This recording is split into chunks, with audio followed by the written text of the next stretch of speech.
20살의 타임. 와! 예, 반갑습니다. 경기 진보연대 정책위원장이고 이석기 의원 내란음모 사건 피해자 한국구명위원회 조직팀장을 맡고 있고, 예, 김글래라고 합니다. 혹시 연세가 어떻게 되시나요? 67년생이니까 53세, 한국 나이로. 오, 예, 저희 아버지 뻘 되시는 그런 느낌이네요. 내 아들이 이 또래예요. 그럼 저희가 이번에 편하게 삼촌이라 불러도 될까요? 예, 뭐. 그럼 금내 삼촌. 예. 저희 인터뷰에 응해주셔서 감사드리고요. 되게 쉽지 않으셨을 텐데 되게 감사드리고 어떤 각오로 인터뷰에 임하게 되셨는지 한번 들어볼 수 있을까요? 우리 아들들하고도 내가 얘기를 많이 하고 싶은데 아들들이 대화에 응해주질 않아요. 그래서 그 말을 이렇게 단문으로 몇 마디 주고받는 거 말고는 대화가 안 돼서 사실은 나는 우리 젊은 친구들하고 얘기를 많이 하고 싶은데 그런 갈증이 좀 있었어요. 우리 젊은 친구들은 무슨 생각을 하는지 소통하고 싶은데 오늘 좋은 계기가 돼서 응했고, 오늘을 계기로 해서 우리 젊은 친구들 많이 이해할 수 있는 그런 시간이 되었으면 좋겠습니다.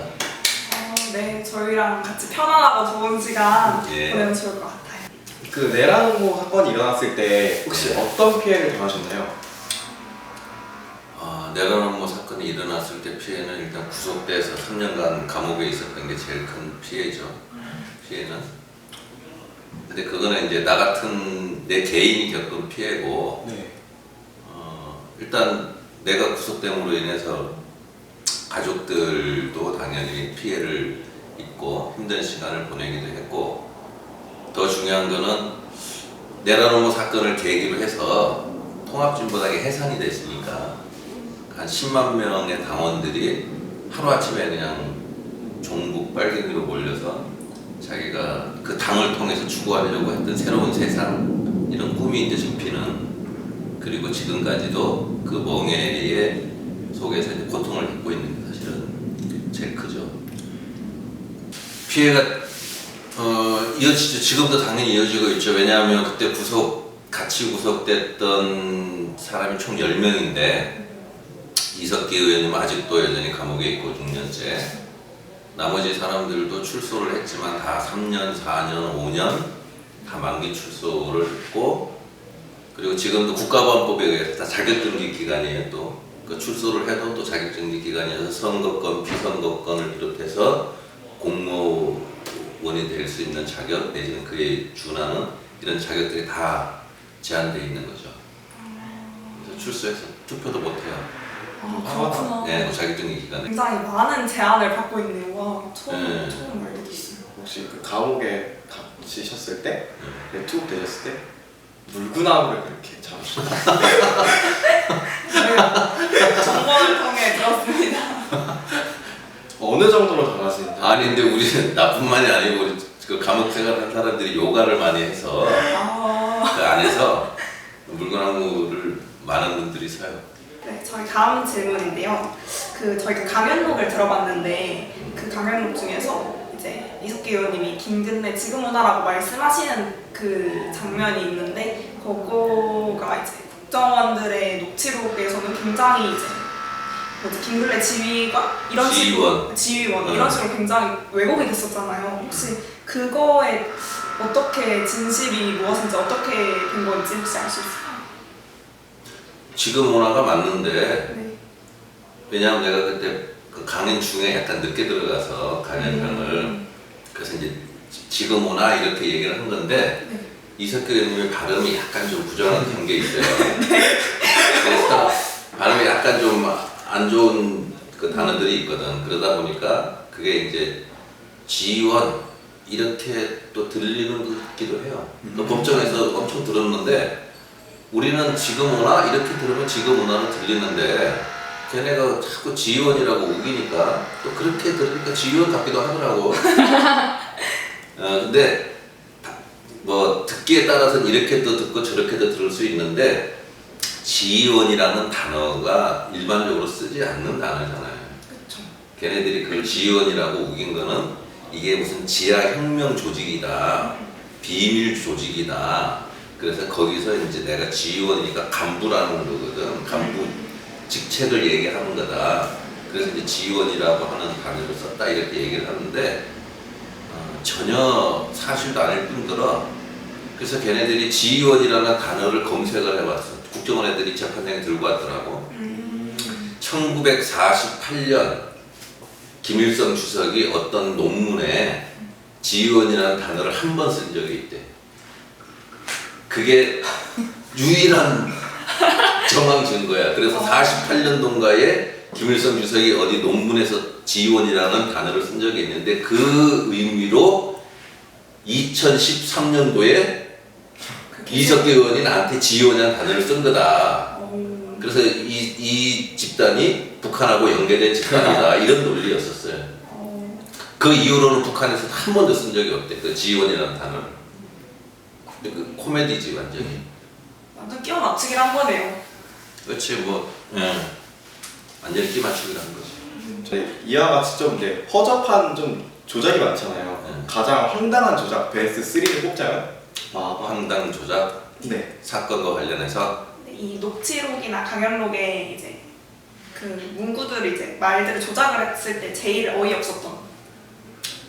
문구가 우리가 이제 재심을 이번에 청구하면서 그 처음에 사건이 났을 때 녹취록을 한국일보에다가 이제 띄웠어요.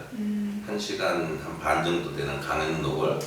근데 그거를 재판 과정에서 다 들었어. 재판장에서 들어서 그걸 이제 오녹취를 한 개씩 다 수정을 했는데 그 수정된 숫자가 총 1000곳이에요. 1000곳. 1시간 반 강연록에 국정원에서 발표한 녹취록과 실제로 재판장에서 들으면서 검찰도 인정하고 우리도 인정하고 판사도 인정해서 수정을 한 숫자가 1000곳이라는 거야. 진짜 많다. 네, 그래서 우리가 막 예를 들어서 강연했던 곳이 절두산 성지인데 네. 결전 성지 뭐 이런 식으로 바꾸고 그리고 뭐 선전전을 준비하자. 근데 이거를 전쟁을 준비하자. 이제 이렇게 바꾸고 그런 식으로 이제 단어들을 다 그냥 일상적인 단어를 전쟁과 관련된 단어로 바꾼 거예요. 한 1000곳을. 그러니까 전체 녹취록이 마치 무슨 전쟁을 준비하는 것처럼 그렇게 이제 바뀌어 있었던 거. 실제로 그거를 다 걷어내니 뭐 전쟁과는 상관없는 이제 그런 내용으로 이제 바뀌게 된 거죠. 그래서 그게 하나 있었고 녹취록에서는 두 번째는 우리가 쟤네들의 3단 논법이에요. 첫 번째가 RO라고 하는 우리 지하혁명 조직이 있어요. 두 번째는 이 RO가 그냥 내란을 일으키는 게 아니고 북한에서 남침을 했을 때 여기에 우리가 호응해서 내란을 일으킨다 이거예요. 그래서 RO라고 하는 조직이 북과 연계돼서 내란을 모의했다. 이게 이 세 가지거든. 1, 2, 3. 네. 그러려면 첫 번째 RO라고 하는 지하혁명 조직이 하나 있어야 되고 두 번째는 북과 연계된 뭐가 있어야지 북과 소통이 되지. 세 번째가 내란을 모의한 준비 과정이 있어야 되잖아. 세 개가 돼야 내란 업무인데 재판 과정에서는 내란 RO라고 하는 조직은 없다. 이렇게 확인이 됐고 두 번째 북과 뭐 연결되거나 소통하거나 이런 것도 전혀 없다.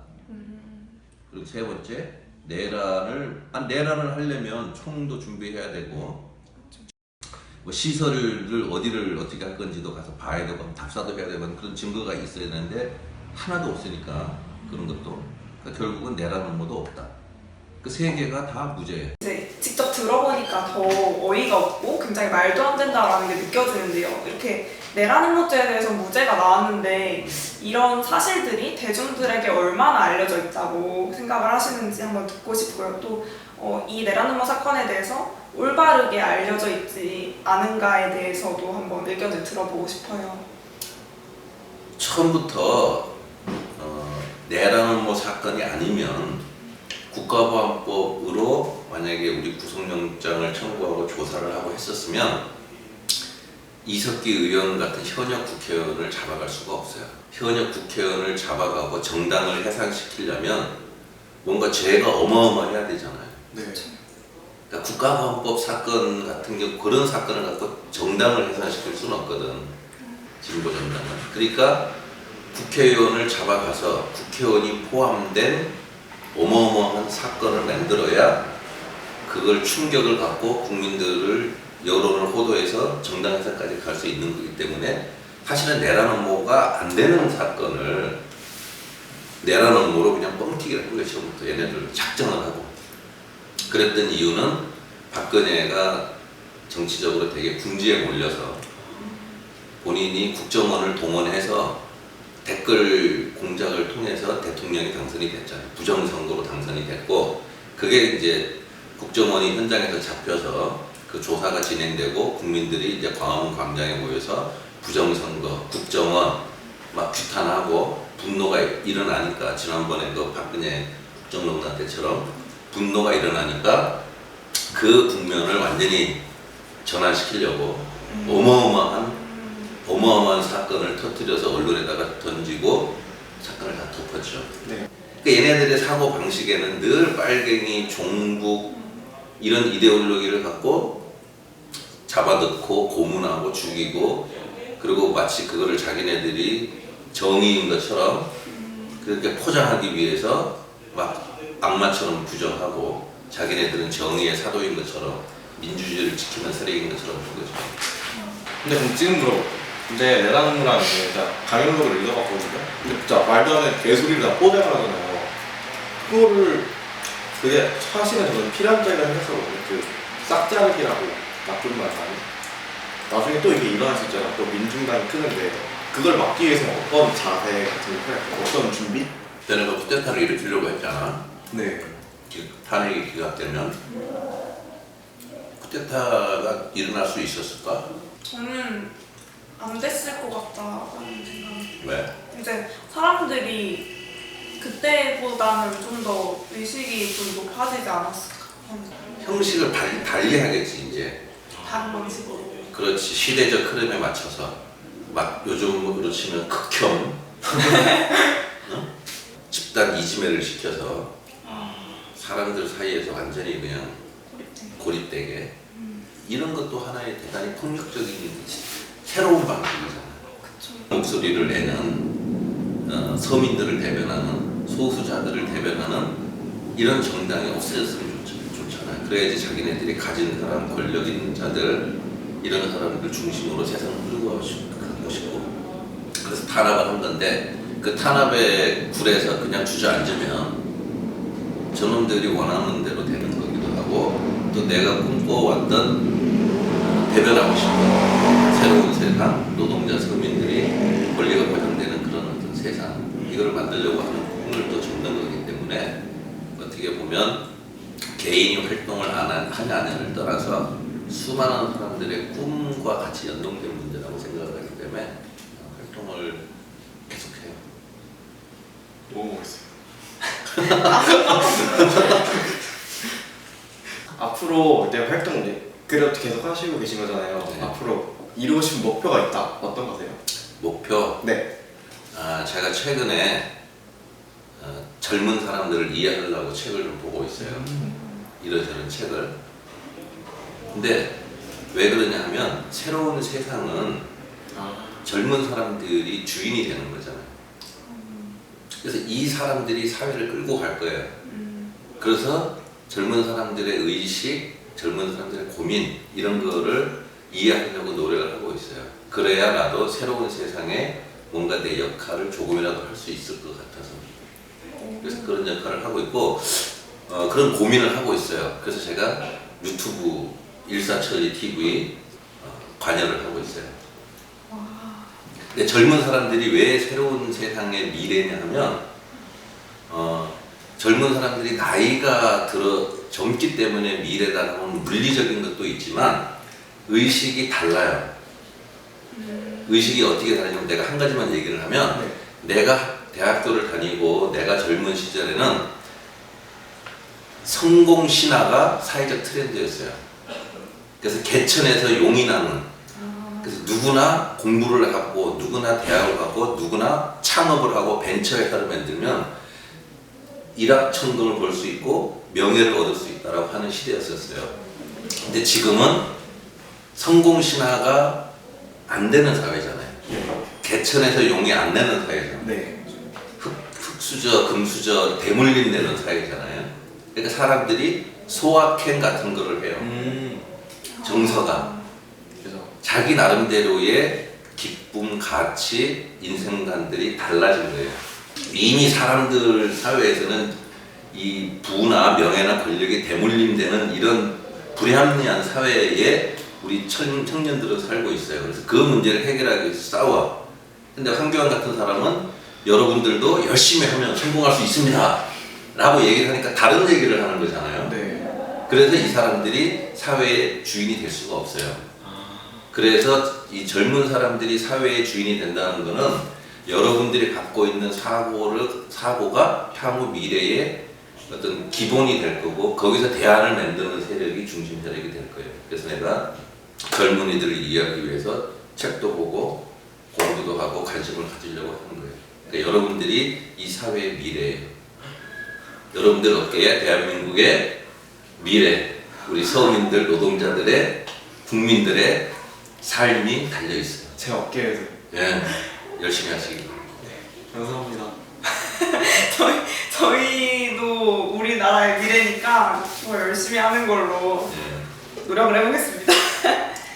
촛불혁명 이후에 사람들의 의식이 되게 바뀌었고 새로운 세상이 되고 있다라고 얘기를 하지만 여전히 이 시대의 금기는 종북 빨갱이에요. 그래서 자유한국당이나 저 보수 세력이 지금도 문재인 대통령 보고 빨갱이라 그러고 그냥 자기들하고 생각이 다르면 무조건 다 진보 빨갱이라고 매도하고 있잖아요. 여전히 빨갱이 프레임이 대한민국의 민주주의와 진보를 가로막고 있어요. 그래서 이거를 깨는 노력들이 정권에서도 해야 되지만 국민들도 해야 되고 특히 젊은 세대들은 이런 거를 깨는데 가장 앞장서서 해야 되는데 이런 토론을 공개적으로 대중적으로 이렇게 한다는 거는 대단히 좋은 발상 같아요. 그래서 저는 박수를 보내주고 싶어요. 저희가 이 응원에 못 받쳐가지고 더 열심히 할 수 있도록 같이 파이팅 한번 할까요? 예. 하나, 둘, 셋, 파이팅! 이제 분위기 메이커네. 그래서 오늘 소감 한번 어떠셨어요? 옆에 리액션이 좋아서 내가 자신감이 많이 생겼습니다. 20대들하고도 소통이 가능하다. 가능합니다. 완전 가능합니다. 그런 자신감이 많이 생긴 고마운 자리였습니다.